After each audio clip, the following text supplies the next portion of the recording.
Okay, so we've got for our angel cards self-acceptance, answered prayer, celebration, harmony.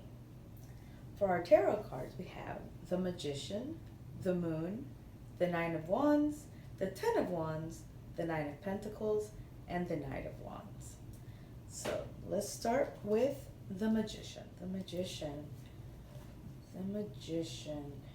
Potential skills and creative abilities which have not yet manifested.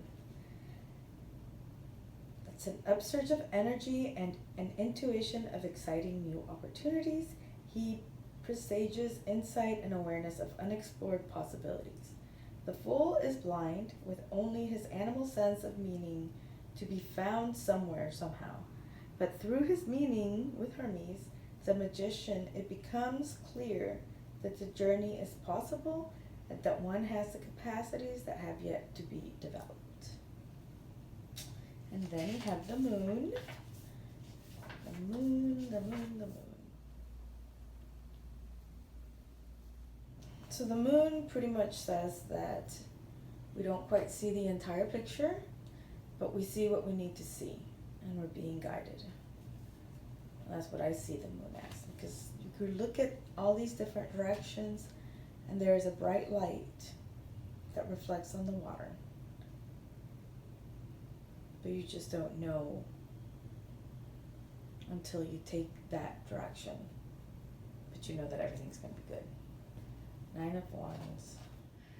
We're at the point of exhaustion. A final challenge arises to prevent us reaching our goal, and where somehow mysteriously we can find the strength and reserve to meet the challenge. This strength is only available when we have used up every other possibility. It seems to be invoked by both our need and our willingness, despite exhaustion, to try one more time. Ten of Wands.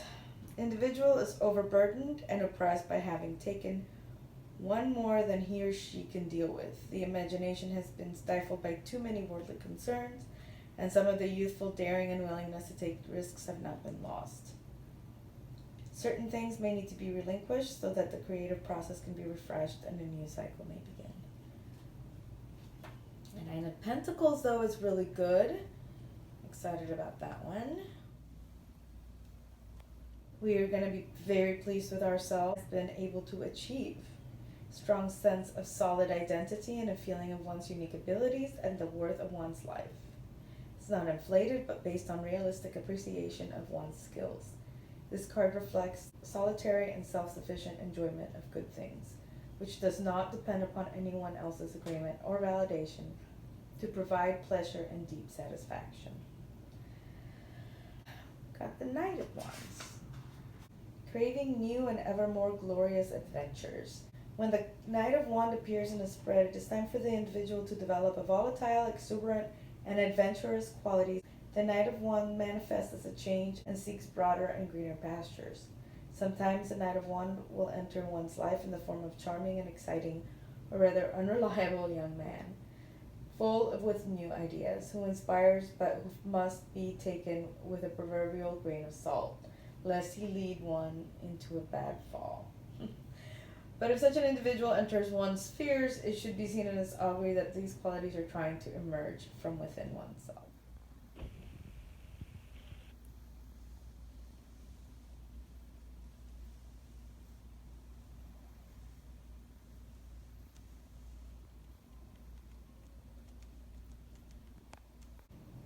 Alright, so now we're going to go with self-acceptance. We are perfect child of God, and every part of us is wonderful. Our angels guide us to let go of negative self-judgments and to enjoy being us. We have answered prayer. Fear not, beloved one, your prayers have been heard and answered. Means everything is awesome. Because we got a celebration, a celebration. Celebrate good times, come on. Good news, cause for celebration is here, and it is time for you to enjoy the fruits of our labor. That's right. And finally, harmony. Conflict is resolved in a situation that was troubling us. Know that we deserve this peace and happiness and accept it graciously. beautiful. Namaste.